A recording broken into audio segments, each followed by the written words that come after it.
Kalaulah kemudian kita hari ini telah diberikan oleh Allah pekerjaan, telah diberikan oleh Allah mata air untuk mendapatkan rezeki dan mendapatkan dunia, maka sesungguhnya itu adalah nikmat yang besar, karena diberikan pekerjaan itu merupakan kenikmatan. Dan ketika kita diberikan oleh Allah pekerjaan, ketika itu menjadi sebuah kenikmatan, sebenarnya itu adalah ujian supaya kita bersyukur atau tidak bersyukur. Ini penting karena hari ini kita sering mendapati krisis, orang itu tidak menikmati profesi dan tidak bersyukur atas nikmat pekerjaan yang Allah berikan kepadanya. Mereka protes, mereka kemudian sering sekali membandingkan nasibnya dengan orang lain, sampai akhirnya timbul penyakit insecure dan lain sebagainya, disebabkan karena dia selalu melihat ke atas tetapi lupa untuk sejenak melihat ke bawah. Banyak orang yang mereka tidak memiliki pekerjaan dan mereka kebingungan apa yang harus mereka lakukan untuk mendapatkan pekerjaan supaya bisa mencukupi dirinya dan keluarganya.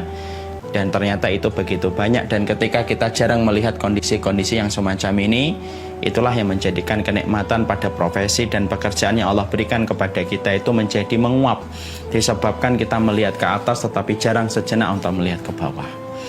Makanya sesungguhnya ketika hari ini siapapun mereka yang hari ini telah diberikan oleh Allah pekerjaan, di mana pekerjaan-pekerjaan yang Allah berikan kepada setiap manusia yang Allah tidak mudahkan bagi setiap orang, karena tidak semuanya dimudahkan oleh Allah diberikan pekerjaan. Ada yang disulitkan, ada yang dimudahkan mendapatkan pekerjaan. Orang yang mendapatkan pekerjaan ada yang pengeluarannya lebih besar daripada pemasukannya, ada orang yang di mana mendapatkan pekerjaan pendapatannya sama dengan pengeluaran yang dia miliki, tetapi banyak juga orang yang diberikan kenikmatan oleh Allah di dalam pekerjaan di mana pemasukan dia lebih besar daripada pengeluaran. Maka itu merupakan bagian dari nikmat yang saya khawatir kalau kita tidak memahami itu adalah nikmat, maka itulah yang menjadikan konsep lapangnya hati kita menjadi sempit ketika kita tidak mampu menikmati apa yang Allah sudah berikan dalam pekerjaan yang Allah pilihkan untuk kita. Nah, inilah yang menjadikan kita faham, wallahi demi Allah, diberikan pekerjaan itu merupakan sebuah kenikmatan, di mana ratusan ribu orang hari ini tidak punya rumah, di mana ratusan bahkan jutaan orang mereka bekerja di bawah garis kemiskinan ketika pengeluaran mereka lebih besar daripada pemasukan mereka.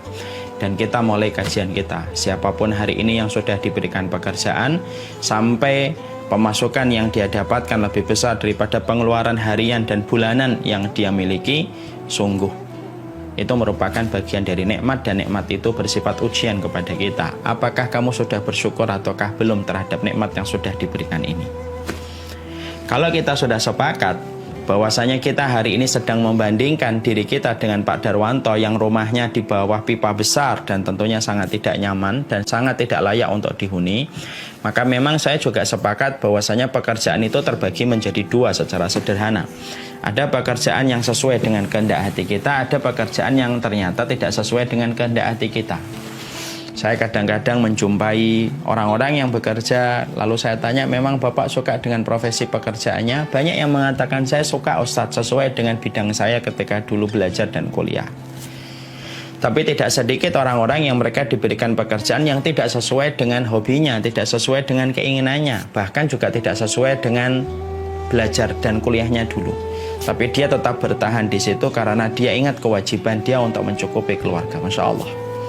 Tapi kalaulah kemudian kita diberikan oleh Allah pekerjaan, ada pekerjaan yang sejatinya itu sesuai dengan kehendak hati kita, ada pekerjaan yang sejatinya tidak sesuai dengan kehendak hati kita. Ada orang yang harus pergi ke tengah lautan beberapa hari, bahkan beberapa pekan, baru dia bisa pulang. Ada orang yang bekerja sampai meninggalkan keluarganya 2 bulan, baru berjumpa kembali dengan keluarganya dan berkumpul kembali dengan keluarganya. Memang begitulah dalam kehidupan kita.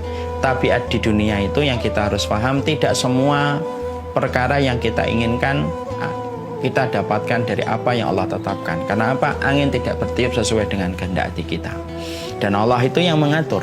Allah yang kemudian mengatur semuanya secara detail. Ada orang yang diberikan pekerjaan sesuai dengan kehendak hatinya, ada orang yang diberikan pekerjaan di mana pekerjaan itu sebenarnya sejatinya notabene tidak sesuai dengan kehendak hatinya.